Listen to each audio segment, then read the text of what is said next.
ওই শামসু ভাই যদি শুনে তাহলে একটি লোকের আওয়াজ যাতে না শুনি, যদি শুনি তাকে আমরা চিহ্নিত করে মনে করব সে আমাদের আন্দোলনের পক্ষে আসে নাই, সে বিশৃঙ্খলা করতে চায়। বিসমিল্লাহির রহমানির রহিম। আসসালামু আলাইকুম ওয়া রাহমাতুল্লাহি ওয়া বারাকাতুহু।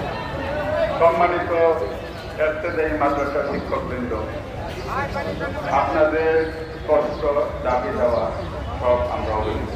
আপনাদের নেতৃত্বের সাথে আমাদের আগে একটা কথা হয়েছে, মন্ত্রণালয়ে আপনারা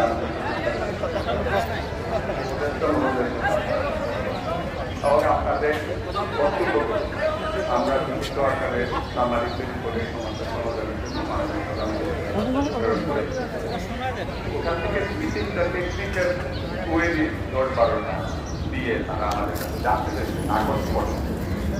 আজকে কালকেও আমরা এটা নিয়ে মিটিং করেছি মন্ত্রণালয় প্রতিদিন। আজকে 12টার আগে আমি ওখান থেকে মিটিং শেষ করে সমাধান করে এখন আপনারা সব কথা শুনতে হবে।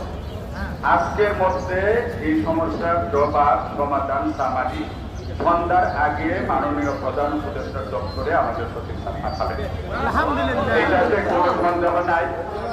এই কাজে কালকে এবং এই কাজকে বিকেল থেকে সারা রাত করে পর্যন্ত আমি এই কাজে করে আসি এবং আমরা এটাও বলছি এতে মাদ্রাসাগুলো গত 15-20 বছরে তাদের বঞ্চিত, তাদের অনেক মাদ্রাসার পাঠদান অনুমোদন দেওয়া হয়। আমরা এখন তারা অর্ডার করে দিয়েছি।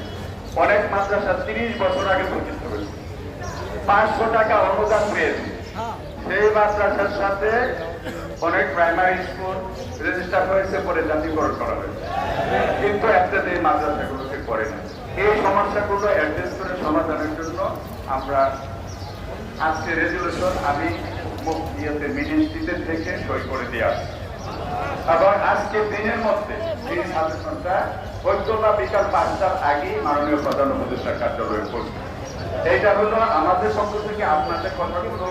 আমি এখানে আসছি 1 মাসের কম। আমরা যে রাত দিন কিভাবে আপনাদের এই কথাগুলো সরকারের কাছে পৌঁছানোর জন্য লড়াই করছি, আপনারা করেন রাস্তায় গেছে আর আমি হচ্ছি রাস্তায় শুধু আপনাদের পক্ষে। তো আশা করি আপনারা শিক্ষক মন্ডলী শিক্ষকের মধ্যে আবার আপনারা ব্যাস মাদ্রাসা আপনাদের আলাদা একটা শৃঙ্খলা, মান, মর্যাদা, সম্মান এগুলো আছে। তো আমরা যেহেতু নিজেই সরকারের সাথে আপনাদের পক্ষ কাজ করছি, তো আশা করি